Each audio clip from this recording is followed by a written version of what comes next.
tentar jogar Libertadores, Copa do Brasil, Mundial de Clubes, 38 rodadas de Campeonato Brasileiro. Convocações da seleção uruguaia. Convocações da seleção O Flamengo sofre mais que o Palmeiras nesse aspecto. Então, assim, os dois clubes, estando eles no Mundial, assim como estão o Botafogo e o Fluminense, mas que nesse momento a gente está focando aqui em Flamengo e Palmeiras, que desde 2017, 16, né? São os protagonistas, assim, têm sido, se não únicos protagonistas, mas têm sido regularmente protagonistas. Quem nos últimos anos aí, vamos indo para quase 10 anos, né, tem estado sempre entre os favoritos, Flamengo e Palmeiras. Só os dois. Quando não tá... Chegou o Atlético, chegou o Botafogo e tal, o Inter chegou a bater na trave, né? Mas quem sempre está lá? Flamengo e Palmeiras. Às vezes ganhando 2 taças no mesmo ano, às vezes 3 contando o estadual, né? Mas, por exemplo, o Flamengo teve um ano que ganhou Libertadores e Copa do Brasil, e o Palmeiras também. Sem contar 2019, que o Flamengo ganhou Brasileiro e Libertadores. Né? Ou às vezes ganha um só. Ano passado o Flamengo ganhou só, entre aspas, a Copa do Brasil. Ano retrasado o Palmeiras ganhou só, entre aspas, o Brasileiro. Então eles estão sempre lá, ganhando e disputando os dois. Nesse meio tempo teve Galo campeão brasileiro e Copa do Brasil também. Sim, mas o Galo foi um ano. Os outros o Galo só foi um ano. O Palmeiras e o Flamengo vêm há 5, 6, 7 anos. O Galo bica, o Botafogo belisca. De vez em quando aparece algum. Teve a Copa do Brasil Paulo do São beliscou Paulo. a Copa do Brasil. Mas são os dois protagonistas do Brasil e a tendência é que continue. Só quando a gente colocou ali quem mostrou mais futebol no ano... o Fluminense ganhou uma Libertadores. O Flu. Eu acho que nesse ranking do futebol no ano, o Inter merece ser lembrado. Por isso que eu apontei. O Inter mostrou no ano. O Inter tem time. Vamos olhar que o outro que sofre muito com o calendário, mas que vai ter um descanso no mês de junho, entre junho e julho ali. Vamos colocar aí o Bahia, gente. Sim. Vamos colocar o Bahia na conversa. Para o Campeonato Brasileiro? O Bahia tem crescido. É um passinho de cada vez. Não sei se é a hora. Mas é um Bahia que já está em Libertadores. Você pegar ali o trabalho do Grupo City no Bahia, o primeiro ano teve algum investimento, não muito. O segundo ano já melhorou, construíram um meio de campo muito forte por ano passado. Esse ano já melhorou. Então, já chegou, por exemplo, o Eric Pulga, que tem sido um dos principais jogadores do futebol brasileiro. Acho mais fácil o Bahia ganhar uma Copa do que o brasileiro. Ele tem reservas à altura? Ele tem fôlego de elenco? Então, essa é a grande questão. O Flamengo e o Palmeiras tem, concorda? Ele não está no mesmo nível, mas ele vai evoluindo. Vamos ver se janela de meio de ano ele vai investir também para trazer mais gente para encorpar ainda mais. Mas ele hoje joga um futebol, o Bahia joga um futebol com a consistência necessária para se manter competitivo. Sabe? Não é assim um futebol que um dia joga bem, outro dia joga mal. Né? Não, é um futebol consistente. Pode parecer uma incongruência, mas o Bahia talvez tenha mais chance na Libertadores que no Brasileiro. Não, mas é verdade, professor. É isso que eu falei, que é um grande time. Eu só não sei se tem fôlego de elenco. Porque no Brasileiro você muda muito o elenco. Para a Copa eu confio no Bahia. Copa do Brasil, por exemplo, o Bahia. Mas eu acho que com parada de meio de ano e a possibilidade de janela para encorpar ainda mais o elenco, ele vai, não sei se vai ser campeão, a gente não sabe quem vai ser o campeão, mas a gente falou aqui do Atlético que beliscou aqui, Botafogo beliscou ali. O Bahia está construindo a cama para entrar nessa briga. Não sei se esse ano, no próximo. Muito no meio do ano. Sim, é o que eu estou colocando. Se o Bahia fizer uma boa janela de meio de ano, que eu considero fundamental. Fortaleza chegou perto no ano passado ou retrasado? Passado? Mas o Fortaleza ainda tem um investimento inferior ao Bahia. Dizendo, do título brasileiro. Nas últimas rodadas, o Fortaleza tinha a chance, como no ano retrasado, o Bragantino, faltando 4 rodadas, podia ser campeão. Veja bem, o Fortaleza... Mas e aí o fôlego ali no final? Trabalho fantástico de administração, mas ainda com um orçamento inferior ao que o Bahia tem hoje. O Bahia tem maior capacidade de investimento do que o Fortaleza. Mas acho que ainda o elenco que você tocou, Abel, é uma coisa muito determinante, assim, porque para mim, olha, dentro até do que o professor estava falando, eu concordo da perspectiva do Bahia. Pegar o Inter. Eu não coloco ele na primeira prateleira no Brasileirão, ao lado do Flamengo e do Palmeiras, apesar de jogar um futebol de muito destaque. Mas na Libertadores, para mim, é conversa de igual para igual.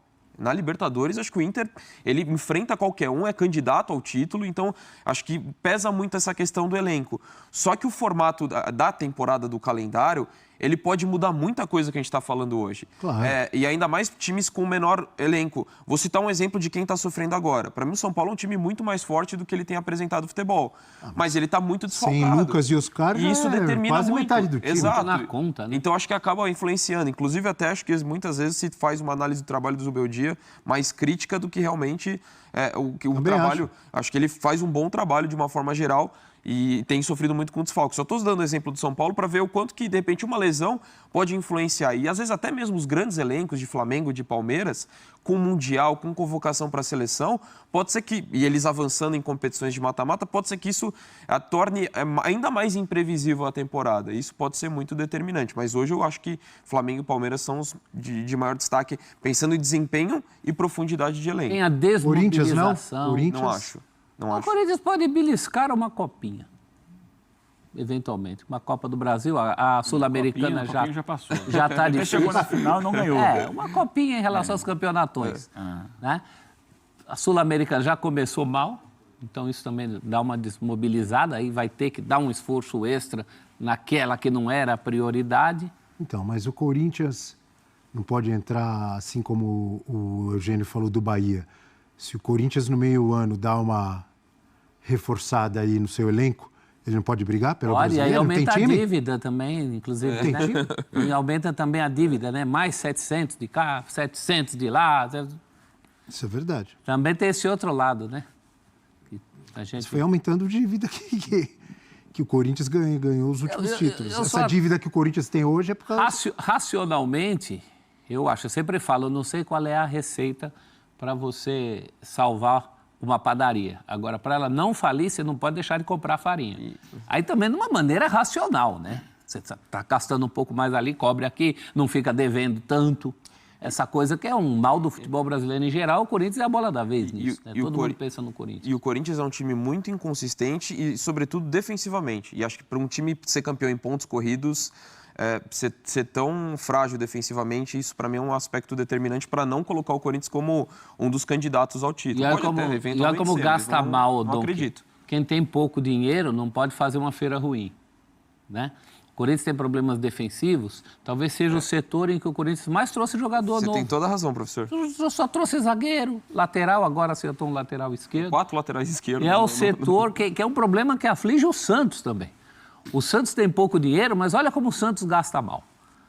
Como vem gastando mal desde outras levas, tem sempre aquela contratação que fala, não é possível trazer o Cueva, por exemplo. E que o Sampaoli que pediu, viu? Então, eu ia falar isso. Não usou. Que o Sampaoli o Sampaoli sempre pede né?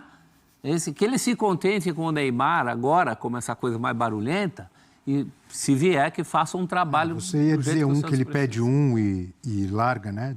Deixa de lado. Exato. Normalmente não é só não, é 2, 3.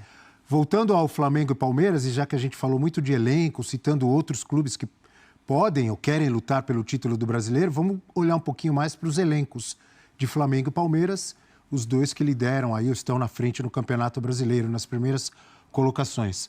Cadê a tela? Apareceu. Elenco ajuda ao time base do Palmeiras para a temporada. Olha aí, Eugênio, professor Celso. O elenco é muito bom. Olha quanta gente tem. Tem 2 por posição. O Abel já falou isso várias vezes. Um time que quer lutar por títulos tem que ter 2 caras bons do mesmo nível. O Lomba tá machucado, é isso? Por posição. Porque só tá o Everton, ele tem o Lomba, que é um goleiro muito experiente ali, né? Olha lá, 3 laterais direitos. Ali tem sobra, né? Marcos Rocha, o Giai e o Mike. E olha zagueiros, olha que recentemente ele andou jogando sem nenhum dos 3, né? Com o Fux fazendo um terceiro zagueiro. A torcida não gosta de nenhum desses 3 aí. Mas o Marcos Rocha e o Mike tem muita história no Palmeiras. O Piquerez... A galera não curte. Eu acho que todo mundo aqui concorda que o Piquerez é mais jogador que o Vanderlan. Muito mais experiente. Mas o Vanderlan já deu conta do recado. São características diferentes, né? O Vanderlan é um jogador mais de velocidade e tal. O Piquerez, a bola sai do pé dele ou para cruzamento ou para finalização com muita qualidade. Isso o Vanderlan não tem. Mas é um jogador que não dá para se desprezar, não. O miolo de zaga, você pode fazer várias combinações ali com esse miolo de zaga que você vai bem para os jogos. E no meio de campo, olha quantas opções e todas elas já testadas, não é? O menos testado é o Evangelista, que chegou há pouco tempo. Mas o Aníbal já jogou muito tempo como titular. o Martínez vem sendo titular, o Richard Rios, não preciso nem falar. Nível. Oi? Muito bom nível. Excelente elenco, não é? Você troca ali e não sente muito. É isso. Entendeu? É claro que eu acho que o Richard Rios, eu gosto muito dele, tá? É um jogador que corre o campo inteiro, ele está em todos os lugares do campo. E sabe jogar. Sabe jogar, indiscutivelmente. Eu acho que ele está um pouco acima, mas ok, se jogar o Evangelista, se jogar o Martínez, se jogar o Aníbal, o nível é muito próximo, muito próximo. O único problema desse elenco, pensando em brasileiro que vai terminar em dezembro, é que aquela pecinha ali do lado direito, em cima do Felipe Anderson, não vai embora. Mais. Vai embora no meio do ano. Esse é o problema. É uma pecinha daquelas que você tira, pode ruir tudo, né? Pecinha, não acho que pecinha vai ruir, principal. Ele é muito importante, mas o elenco já foi montado pensando na saída dele. Então você tem alternativas ali, tem o Felipe Anderson, o Facundo pode jogar ali também, naquele lado, jogar pela direita, jogou muitas vezes, aliás, a maior parte das vezes pela direita. Né? A gente fala do Maurício Felipe pode Anderson. cair por ali? Não. Pode. O Né? Maurício, quando veio do Inter, no Inter jogava pela direita. Dos três, acho que a melhor opção é o Maurício. Esses dois aí é uma distância daqui na lua em relação O Felipe Anderson vem melhorando, hein? As últimas duas Jogando partidas na ele foi dele bem ali. jogando por ali, né? Mas o Facundo também, porque a gente fala do Felipe. O Felipe estava jogando mal porque estava fora de posição na esquerda. O Facundo joga melhor na direita que na esquerda. Então a questão de abrir espaço ali, você vai ter 3, 4 possibilidades quando sair o Estevão. O Maurício vinha jogando muito bem como falso 9. Ele pode jogar por trás do centroavante ali, porque a finalização dele é muito qualificada. O Paulinho vai melhorar demais o time. O Paulinho é um baita de um jogador. Estando em forma, ele tende a ser, para mim, o principal jogador com a saída do Estevão do time do Palmeiras. Amigos da produção, pode mudar aí pro Flamengo? Se o André quiser completar, completa. Não, eu vejo da mesma forma. Assim, Aí também vai ter reserva à altura para tudo que é lugar. Só que eu acho que ainda... Assim, os dois, altíssimo nível, mas tem que escolher um elenco. Eu ainda escolho do Flamengo. Então vamos ver o Flamengo. Também com 2 excelentes goleiros. Aí tem 2 laterais já testados e aprovados. Mas com uma característica muito diferente, né? Sim. O Wesley joga de uma maneira... O Flamengo, Wesley quando é tem o mais Wesley... ponta. Quando tem o Wesley, joga de uma maneira. Quando tem o Varela, é diferente. Porque o Wesley, ele vira o ponta. Sim. Muitas vezes é isso. Ele é o jogador que vai ocupar a ponta pela direita ali, liberando o Gerson para jogar mais por dentro. O Varela não chega tanto, não tem tanta força, tanta explosão para chegar na frente com a mesma constância. E além de Se ser o Palmeiras tem 2 laterais direitos, o Flamengo tem 3 canhotos, 3 esquerdos. É óbvio que o Vinha ainda termina a recuperação. Se contar o professor Felipe Luiz, tem 4 laterais esquerdos.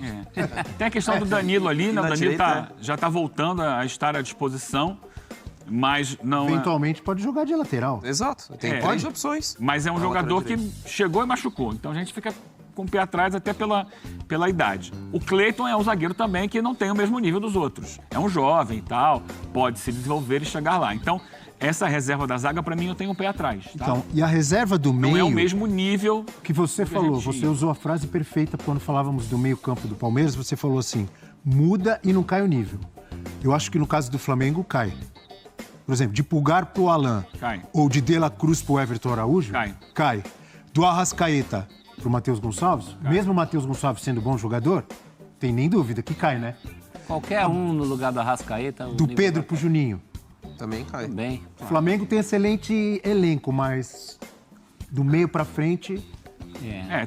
os lados de campo são muito fortes.